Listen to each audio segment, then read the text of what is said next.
मान्य, हम हिंदी से बहुत प्रेम करते हैं क्योंकि हिंदी भारत की भाषा है। हमारा हिंदी विभाग हिंदी भाषा के लिए 50 सालों काम कर रहा है।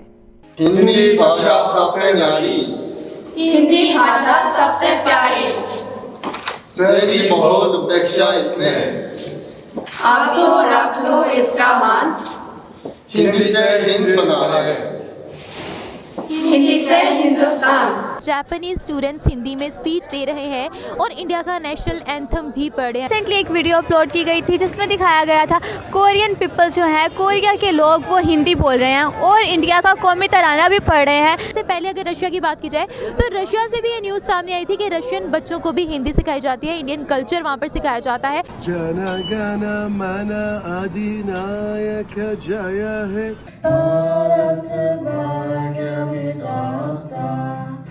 पंजाब सिंध गुजरात मराठा,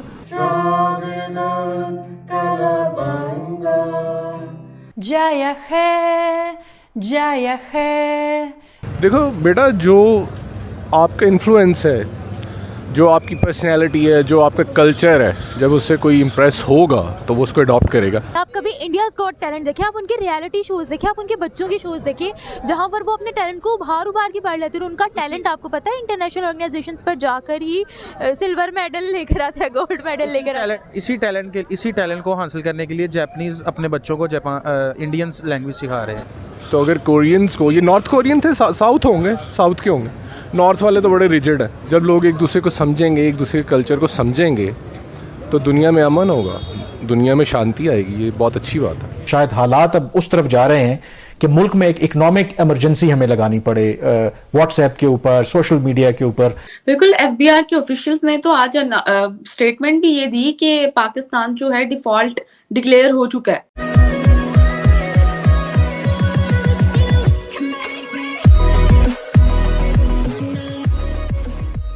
नमस्कार दोस्तों, जैसे जैसे आपका कंट्री स्ट्रांग होता है, आपके कंट्री की जो निशानियां हैं ना, वो दूसरे कंट्रीज पर आपको देखने को मिलती है।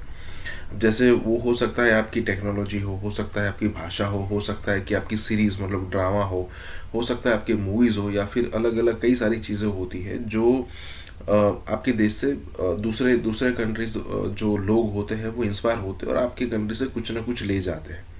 ठीक है, अगर आपने पिछले दिनों देखा हो तो हॉलीवुड के अंदर श्रीमद् भगवद गीता के बारे में बहुत सारे श्लोक्स आते हैं, जैसे ओपनहाइमर में हुआ था। और उसके बाद जो एक वैन डीजल वाली क्लिप जो यहाँ पर वायरल हुई थी, उसमें भी गीता के बारे में कहा गया था कि भाई गीता में क्या कहा गया है। कहने का मतलब ये है कि यहाँ पर आपको कोरिया और जापान के स्टूडेंट्स हिंदी बोलते हुए दिखेंगे। देखिए, मतलब ये चीज़ यही दिखा रही है कि आपका स्ट्रेचर बढ़ रहा है धीरे धीरे। और मतलब यही इम्पोर्टेंस है इंडिया की कि भाई दूसरे कंट्रीज इंस्पायर्ड हो रहे हैं कुछ ना कुछ सीखने में।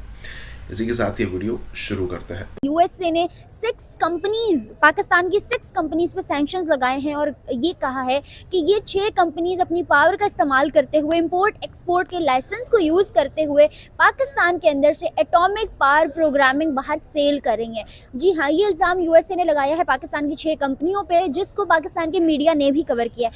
इस बारे में पाकिस्तानी अवाम क्या राय रखती है, उनको क्या लगता है आने वाले टाइम में अगर ऐसा ही चलता रहा, पाकिस्तान के बहुत से कीमती असासे पहले ही गिरवी रखवाए हुए हैं, अगर एटॉमिक पावर भी हाथ से निकल गई और लोगों ने उसको कॉपी करना शुरू कर दिया तो पाकिस्तान कहाँ स्टैंड करेगा। जानते हैं उनसे, उनकी राय हमारे साथ रहिएगा। आपको लगता है, आपको पता ही होगा कि पाकिस्तान के लोग और पाकिस्तान का इमेज हमेशा से इस तरह का है कि धांधली करना, 2 नंबर काम करना, इलीगल कामों में ये लोग सबसे हमेशा से आगे होते हैं। दुनिया के सामने इमेज ऐसा ही पोर्ट्रे हुआ है, तो वो चीज़ देखते हुए लोगों के लिए ये बात कहना कोई मुश्किल काम नहीं। एग्जैक्टली, ये भी तो हो सकता है ना कि ऑलरेडी हमारा इमेज बहुत ख़राब है, तो मोस्टली अगर ये न्यूज़ इवन पाकिस्तान, लेकिन आपको पता है हमारे एक्सप्रेस, हमारे इवन न्यूज़ चैनल्स ने पाकिस्तान में ये चीज़ कवर की है, कोट की है कि पाकिस्तान में ऐसा हो रहा है, हमें इस चीज़ को रोकना होगा। नो डाउट हम लोग कोशिश कर रहे हैं, हमारी जो है ना हुकूमत खैर कहीं ना कहीं कोशिश कर रही होगी, लेकिन यूएसए ने अगर इतना बड़ा इल्ज़ाम लगाया तो किसी बिहाफ पे लगाया है, प्रूफ्स के साथ लगाया है। नहीं देखें, अगर इस तरह का कोई काम हो रहा है तो जनरली मैं उसको कंडेम करती हूँ, क्योंकि हमारी सिचुएशन कितनी खराब। 75 इयर्स में हमारे पास एक एटॉमिक पावर के अलावा कुछ है ही नहीं। अब वो भी हम लोगों को देना शुरू कर देंगे, उसको भी हम लोगों ने दाव पे लगा दिया कि।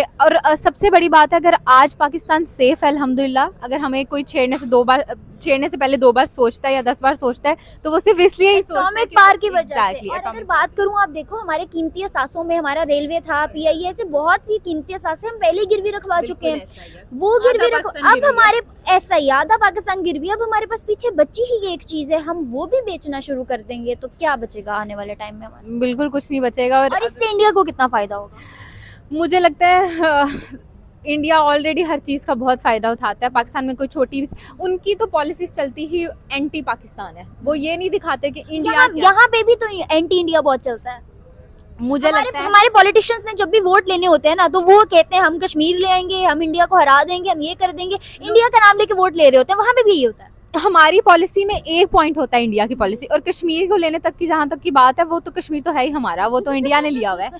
पासपोर्ट इंडेक्स 2022 इशू हो गया है और ये हर साल इशू होता है। इसमें जितने ममालिक हैं दुनिया में, उनके पासपोर्ट को रेट किया जाता है कि उनकी रेटिंग क्या है।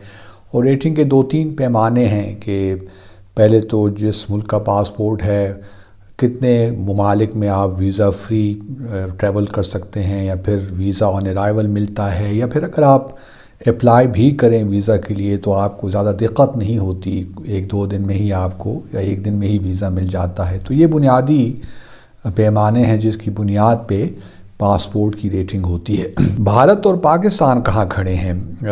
भारत का जो नंबर है वो है 140 नंबर पे है, जबकि पाकिस्तान खड़ा है 196 पे। कोई अच्छा मार्किंग नहीं है हमारी, हम कोई ज़्यादा अफ़गानिस्तान से दूर नहीं है, हमारे दरमियान सीरिया और इराक़ ही आते हैं। तो पाकिस्तान का पासपोर्ट जो है वो सिर्फ 10 ममालिक ऐसे हैं जिस पे आप बग़ैर वीज़े के ट्रैवल कर सकते हैं, या फिर आपको वीज़ा ऑन अराइवल मिल जाता है। दूसरी तरफ अगर आप देखिए तो चाइना का जो नंबर है वो 118 है। 118 भारत से आगे है। भारत का, सर मैंने पहले ज़िक्र किया, उसका नंबर 140 पे है। रशियन फेडरेशन, रशिया का जो नंबर है वो 87 पे है, और टर्की का जो है वो 88 पे। तो ये, और फिर ईरान का अगर आप देख ली तो वो भी हमसे आगे है, उनका नंबर 148 पे है। तो ईरान का पासपोर्ट भी इस वक्त पाकिस्तान के पासपोर्ट से बेहतर है। और दूसरी तरफ अगर आप देखिए तो बहुत से ममालिक जो हैं, इसराइल फॉर दैट मैटर, उसका नंबर 51 है। हालांकि बहुत सी दुनिया उसको रिकग्नाइज़ भी नहीं करती, लेकिन इसराइल का पासपोर्ट अगर आपके पास है तो काफ़ी आप मतलब 51 जो नंबर है बुरा नहीं है इसराइल के जो हालात रखते हुए। इसी तरह यूक्रेन जो कि इस वक्त एक हालत जंग में है, उसका नंबर है 55। तो ये भी रशिया से बहरहाल आगे है।